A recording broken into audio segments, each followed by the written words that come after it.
Oke, baik. Terima kasih. Nah, teman-teman, seperti yang diketahui, tadi sudah dijelaskan definisi dari manajemen waktu. Nah, yang sekarang yang saya akan bawakan yaitu mengenai aspek-aspek dari manajemen waktu. Nah, jadi manajemen waktu, aspek-aspek manajemen waktu itu terbagi menjadi 4. Yang pertama ada menetapkan tujuan dan prioritas.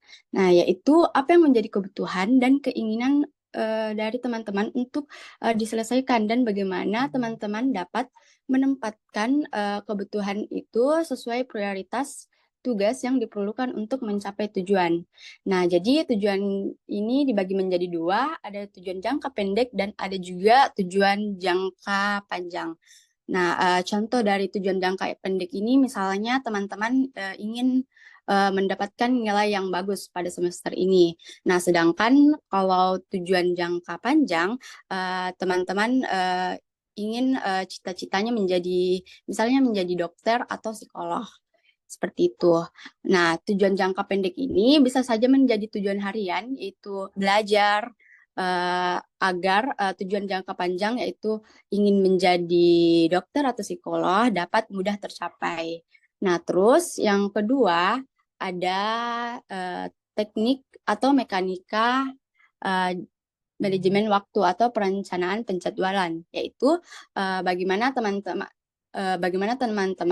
dapat mengelola waktunya seperti membuat daftar jadwal dan rencana kerja. Nah, jadi teman-teman ini melakukan perencanaan, terus mengkategorikan mana prioritas dan mana yang bukan prioritas. Nah, setelah itu teman-teman membuat misalnya daftar list harian yang harus dikerjakan menggunakan buku agenda. Nah, terus yang ketiga ada adanya kontrol terhadap waktu, yaitu berhubungan dengan bagaimana sih teman-teman dapat mengatur waktu dan pengontrolan terhadap hal-hal yang mempengaruhi penggunaan waktu.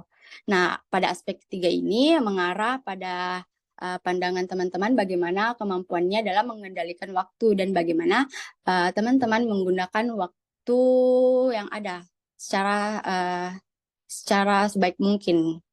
Terus yang keempat yaitu preferensi untuk terorganisasi. Nah, pada aspek terakhir ini dijelaskan bahwa untuk mengetahui kebiasaan penggunaan waktunya, individu sebaiknya menggunakan catatan penggunaan waktunya selama seminggu. Nah, jadi teman-teman ini kan membuat daftar list harian.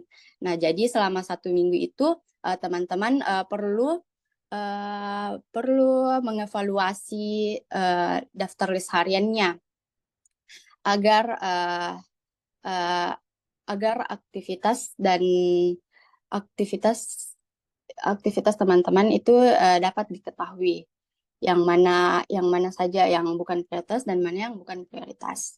Nah, jadi berdasarkan yang telah saya jelaskan tadi, aspek-aspek manajemen ini ada 4, yaitu menetapkan tujuan dan prioritas, adanya mekanika manajemen waktu atau perencanaan penjadwalan, yang ketiga adanya kontrol terhadap waktu, dan serta adanya prevensi agar terorganisasi.